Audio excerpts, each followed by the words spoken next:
اسم اشارہ وہ اسم ہے جو دور دراز کی کسی چیز، جگہ یا شخص کی طرف اشارہ کرے، اور جس چیز کی طرف اشارہ کیے جیسے مشیر علیہ کہتے ہیں۔ یہ درخت امرود کا ہے، وہ آدمی کمرے سے باہر گیا، یہ لڑکی ذہین ہے۔ مندرجہ بالا مثالوں میں یہ اور وہ اسم اشارہ ہیں، جبکہ درخت، آدمی اور لڑکی مشار علیہ ہیں۔ جن کی طرف اشارہ کیا جائے مشار علیہ، اور جو اشارہ ہوتا ہے وہ تو اسم اشارہ ہوتا ہے۔ اسم اشارہ کی پھر دو اقسام ہیں، اسم اشارہ قریب اور اسم اشارہ بعید۔ اسم اشارہ قریب وہ اسم جو کسی نزدیک کی چیز کی طرف اشارہ کرے، مثلا یہ، اس، ان اسم اشارہ قریب ہے۔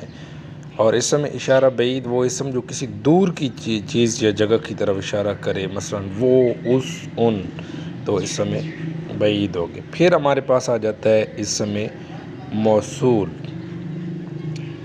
اسم موصول وہ اسم ہے جب تک اس کے ساتھ کوئی جملہ نہ ملایا جائے تب تک اس کے معنی پوری طرح سمجھ میں نہیں آتے۔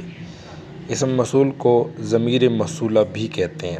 صلہ اسم موصول کے بعد مطلب کو واضح کرنے والا جو جملہ ہوتا ہے اسے صلہ کہتے ہیں۔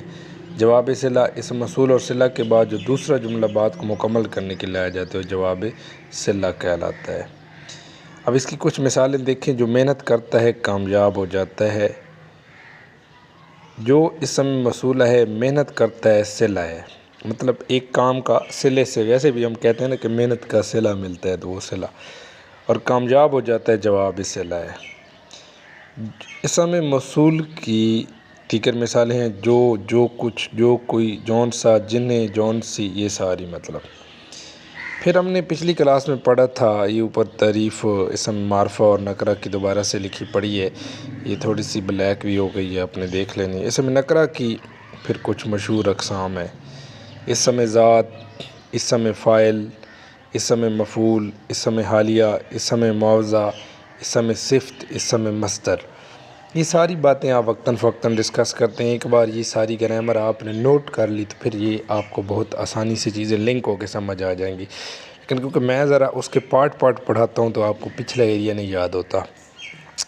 اسم ذات اسم ذات وہ اسم ہے جس کے ذریعے ایک شے کی پہچان دوسری شے سے الگ سمجھی جائے، مثلا دن، رات، بچہ، مرد۔